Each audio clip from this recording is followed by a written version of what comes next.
Welcome in to the In the Money podcast for KeenelandSelect.com. Todd Leach along with Jim Goodman, Keeneland's Director of Mutuals and Simulcasting. And this is for the Saturday card at Gulfstream Park on February 4th. There's a Derby prep there, the Grade 2 Holy Bull, and one out in California as well, the Grade 3 Robert B. Lewis. So that road to the Kentucky Derby is starting to heat up. And actually, I guess the first race we're going to talk about is considered a Derby prep. It's 7 furlongs for 3-year-olds, the Grade 2 Swale. Derby winners have used this race in the past. And, Jim, it's a fairly small field, but where did you land? Yeah, I think this race in the past has been kind of a combination of horses that they don't think are going to get the distance for the Derby, but there are some horses in here that have been already a mile and have been well regarded. And the one that jumps out at you is 3 Rules, the horse that was undefeated going into the Breeders' Cup last year. In the Breeders' Cup Juvenile, he went off at 7-1 in that race and just didn't, he got up close to the lead and just, I don't know if he didn't handle the track, if he wasn't ready for that level of competition. The horse has won $700,000. He swept the Gulfstream races last fall and basically is 5 for 5 at Gulfstream. So he's the obvious choice here. You know, he could meet a race. And the other horse that you could use in here is Sonic Mule for Todd Pletcher. Gulfstream won the Macho Man last time out to make a 3-race winning streak. So he's certainly in good form. He's raced November, December, January. So he's racing once a month. He's got that advantage on 3 Rules. This is 3 Rules' first time out this year as a 3-year-old. But I think it's a 2-horse race. Sonic Mule is going to be the better price. So if you're shopping for a price here, I would use him. Favorable outcome is 8-5 off the Breeders' Cup Turf Juvenile disappointment last year at Santa Anita. But if you go back to Saratoga and Maiden Breaker, he ran an 88 buyer and came back in Champaign, didn't run badly, but he's going to need a race too. And Turf to Dirt, I think 3 Rules and Sonic Mule are probably a little bit above him. So I would go with those two, probably box them exact and maybe take Sonic Mule in a win bet at 7-2 or better. Yeah, I pretty much see it the same way. The only other one I had added in was Impressive Edge, the 6th, but my win pick is 3 Rules. I thought the workout pattern was good for a 3-year-old debut. 5 for 5, as you mentioned, at Gulfstream, and didn't run poorly, beat a few in the Breeders' Cup race. So I think this one's maybe just a little too classy for them. But like you, I think Sonic Mule would be the one to be the most likely upsetter if it happens. In the 6th race, it's the Grade 2 Forward Gal for the 3-year-old fillies going 7 furlongs. And I'm going to Summer Luck, horse that might be a little bit of a price. This one just moved into the Cassie barn last fall, so this is only her 3rd start for his barn. And she had trouble in her stakes debut last time out, but I like that Castellano stays aboard. And Cassie's very good second off the layoff. So I'm going to try the 8, Summer Luck. Cassie's other one, Pretty City Dancer, I would use. Bodie's Dream for Pletcher, the 3, Ms. Locust Point. Maybe a 4-horse box if you're just playing this race, and use them all 4 probably if you're using multi-race wagers. But my win pick is number 8 in the 6th race, Summer Luck. Jim, what about you? I use the same horses. I think this is a really nice betting race, and I'm afraid Pretty City Dancer is 7-5 morning line. If she goes off that low, I don't know that she's a good win bet because she's coming off a 5-month layoff. She won the Spinaway by 5 3/4. If you go back and watch that race, she was very impressive there, and they actually dead heated there, but they were 5 3/4 clear of the 3rd place horse. Pretty City Dancer is rested. The other 3 that I liked all came out of the same race. Summer Luck, your horse, Wildcat Kate, and Bodie's Dream. And Summer Luck did get the worst of the trips there, so she should be the better price unless everybody else goes back and watches that race. And Wildcat Kate got a perfect trip at 12-1 and beat Summer Luck. I don't know if that'll happen again. And the other one, Miss Locust Point, the one you mentioned, coming out of Laurel may get overlooked here, but John Service is a great trainer. And, Laurel horses are not quite this caliber, but she won a $100,000 stakes race there on December 31st. And she's pretty tough as well. So I think those 4 horses have got to be used in any multi-leg wagers. I would take Pretty City Dancer, but I wouldn't take that short of price on her. Well, speaking of multi-race wagers, we're going to give you a late pick 4. But before we get to that, there are 2 more graded stakes to talk about. The 11th is the Sweetest Chant, and this is 3-year-old fillies going a mile on the turf. And who did you land on here? Well, when we're going to get to our pick four ticket, I'm going to spread here because this one was probably the head scratcher among the late pick four races. I can make a case for a lot of horses here, but I landed on the 3 Compelled, and seemed to have a whole lot left after that race in at Gulfstream Park West on November 12th. I imagine they just put her up for the winner and wanted to get this as her 3-year-old debut.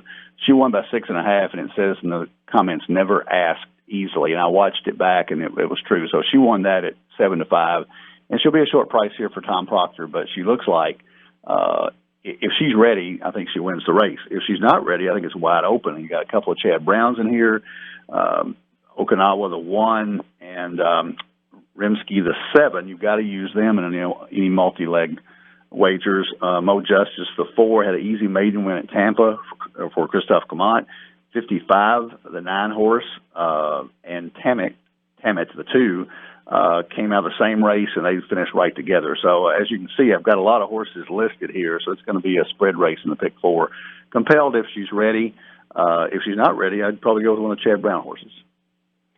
I ended up going to one of the Chad Brown horses, Rimska, the 7. I thought this was maybe kept a little better company. Didn't have a good post in the Breeders' Cup race, and Brown's stable's been red hot. Not surprising. It's not a cinch by any means. This is the one I did like a little bit in this race. Compelled would be my second choice. The one you mentioned, Okinawa, I like, and the 5, A Great Time. So those would be the ones. But I think I would key around Rimska. I think I can see her running 1 or 2 in here. 12th race is the Grade 2 Holy Bull for 3-year-olds at 1 mile and a 16th on the road to the Florida Derby and then the Kentucky Derby. And I hate to go on a really heavy favorite like this, but I just couldn't get past Classic Empire. 4 really good works for this. And you go look back, horse won his debut, and then he won off a 2-month layoff. So he's won fresh and run big fresh, I should say. And I think he's going to run big fresh here on the first step to the to Churchill Downs. Gunnavera, real impressive down at Delta. If somebody beats him, maybe that's the one. Cavill for Kieran McLaughlin, I thought that a real nice race last time, so I'll throw that one in there. But Classic Empire is going to be my pick in the Holy Bull, and Gunnavera is the only other one I'm going to use in the pick 4. Hard to argue with that logic. Classic Empire was in Vegas last weekend, and in the future book at Wynn, he was 7-1. Obviously, I passed on it, but that's what people think of him. He's the favorite out there. It looks like it sets up well for him. Obviously, he has run well off a layoff. The only thing when you're talking about the pick 4, if you use him, you're just kind of assuming it's going to be a short price. You're not going to make a whole lot of money, and you can't make a big ticket. So if you look at another horse in here and you double your pick 4 ticket, it could make your payoff 20 times higher because the 3 to 5 shot is going to get pounded in the pick 4. And I went to Fact Finding the 6. The race at Keeneland, and he didn't really go forward off that in the Gulfstream race, but the race at Keeneland was very impressive. He won by 4.5 easily. Won by 4, one going away at a 76 buyer. Could have run quicker that day. He came back in the smooth air at Gulfstream on December 10th and caught a sloppy track, and he liked it fine. And so I think the buyer figure there might be a little bit low. He won by 7. He didn't have to push him at all. He hadn't been pushed in any races. So if Fact Finding goes off at 8 or 9 to 1, and then in essence you'll get 10 or 20 times the payoff on pick 4. So I'm going to use those 2, not thinking that Classic Empire is going to throw in a dud, but just maybe Fact Finding might be getting better at the right time. Yeah, that's usually a pretty good pick 4 strategy, is to try to give yourself enough of a budget to take a second horse in a race where there's a big favorite. I think if you're going to single, you'd ideally like to do it on a horse that's a little bit more of a price, because singling an odds-on horse is probably not a sound long-term profitability strategy. If you can beat that one every once in a while, as you said, it could be really inflate the payoff. Pick 4 starts in the 9th. I used 4 horses in the front leg, and they're all first-time starters from top trainers, 3, 7, 8, and 10. Nona Bella, No Need to Appeal, Apiary, and Lunar Lullaby. Used 4 in the next race. Inside Out, the 4s, the the win pick for Marty Wolfson. Big 95 buyer last time was impressive, but I like the 5 Ocana, the 9 Exili, and the 1 Quality Rocks in that order. Then the 11th, I'm going to use Rimska, Compelled, and Okinawa, and then Classic Empire and Gunnevera in the last leg. What's your ticket look like?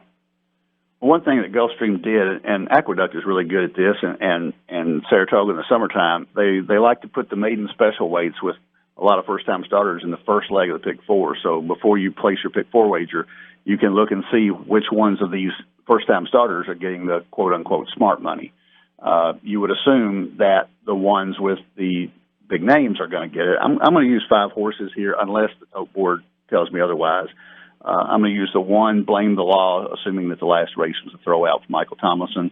The 3, Nonabella for Pletcher. The 4, Awestruck for Rusty Arnold. The 6, Fear No Evil, Tom Albatrani, and probably is my top choice with Castellano. And the 7, No Need to Appeal, first-timer for Chad Brown. So I'm going to go 5 deep here, but again with a caveat that if one of the horses like McLaughlin's Apiary gets a lot of play on the board, I would certainly throw that one in there.